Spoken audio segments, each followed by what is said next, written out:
ప్రభు నామములో మీ అందరికీ వందనములండి. ప్రియ సహోదరి సహోదరుడా, అందరూ నిన్ను హేళన చేస్తున్నారని, ఎగతాళిగా చూస్తున్నారని చింతించుచున్నావా?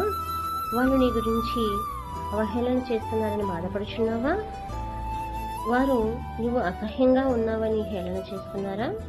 నువ్వు పేదవాడివని వారు గేలి చేస్తున్నారా?